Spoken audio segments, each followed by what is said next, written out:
আজ যে গল্প আপনাদের শোনাবো তা শুনলে আপনারাও অবাক হবেন। স্কুল শিক্ষকের কীর্তিকলাপ দেখলে চক্ষু হবে চড়ক গাছ। পূর্ব বর্ধমান জেলার গুসকরা শহরের বাসিন্দা তপন দাস। তিনি পেশায় রায় রামচন্দ্রপুর এনবি বিদ্যাপীঠের একজন কর্মরত শিক্ষক। তবে তপনবাবু পেশায় শিক্ষক হলেও অন্যদিকে একজন বড় শিল্পী।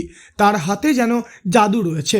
নিজের হাতে তিনি এমন কিছু জিনিস তৈরি করেছেন যা নজর কাড়বে প্রত্যেকেরই। কাগজ কেটে তিনি কখনো তৈরি করেছেন হাজারদুয়ারির মডেল, আবার কখনো শুকনো সবজির খোসা দিয়ে দেবী প্রতিমা। তপন দাসের হাতের কাজ সত্যিই ভাবার বাইরে।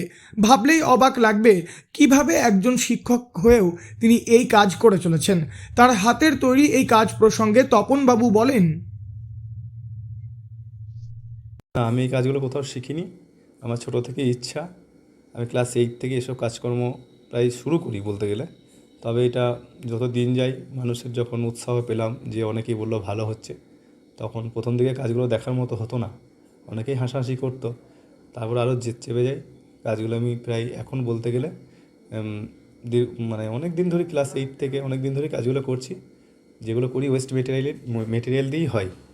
কারণ যে ছেলেরা মোবাইল বন্দি জীবন, এখান থেকে তারা যদি বেরিয়ে এসে কিছু কাগজের কাজ নিজের হাতে করতে পারে, তাহলে তাদের সৃষ্টিমূলক কোনো ক্রিয়াকলাপে অংশগ্রহণ করতে পারে, তাহলে আমার মনে হয় তাদের মনোসংযোগ বৃদ্ধি পাবে।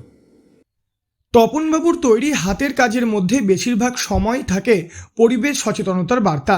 জানা যায় তিনি স্কুলে শিক্ষকতা করার পাশাপাশি যেটুকু সময় পান তার বেশিরভাগ সময় পড়ে থাকেন কাগজ, ছুরি, কাঁচি প্রভৃতি জিনিস নিয়ে। সবসময় তিনি চেষ্টা করেন নতুনত্ব কিছু করার।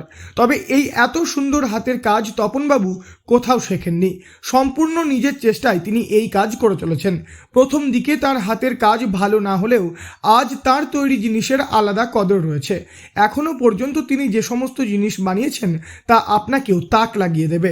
এই প্রসঙ্গে তপন দাস আরও বলেন, এখনও পর্যন্ত আমি বানিয়েছি 2টো ফ্ল্যাট, 2টো বাড়ি, হাজারদুয়ারি, দক্ষিণেশ্বর, কেদারনাথ, বর্ধমানের কার্জন গেট, 2টো দুর্গা, একটা হচ্ছে ওষুধের ট্যাবলেটের স্ট্রিপ দিয়ে আর সুতো দিয়ে, আর একটা হচ্ছে ভুট্টার খোসা দিয়ে দুর্গা, কাগজের কালী, পুরীর জগন্নাথ মন্দির,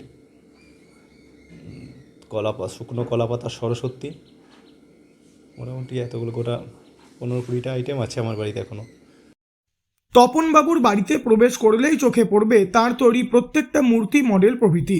বাড়ির মধ্যে সযত্নে তিনি প্রত্যেকটা জিনিস সাজিয়ে রেখেছেন। তপনবাবুর কথায় তিনি পরিশ্রম এবং ভালোবাসা দিয়ে প্রত্যেকটা জিনিস তৈরি করেন।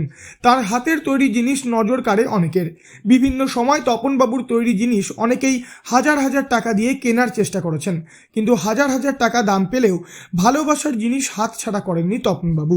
আগামী দিনে নিজের তৈরি প্রত্যেকটা জিনিস নিয়ে একটা মিউজিয়াম তৈরির ইচ্ছা রয়েছে তার। তপনবাবু শুধু চান তার তৈরি হাতের কাজ ছড়িয়ে পড়ুক বিভিন্ন জায়গায়, সকলের কাছে পৌঁছে যাক পরিবেশ সচেতনতার বার্তা।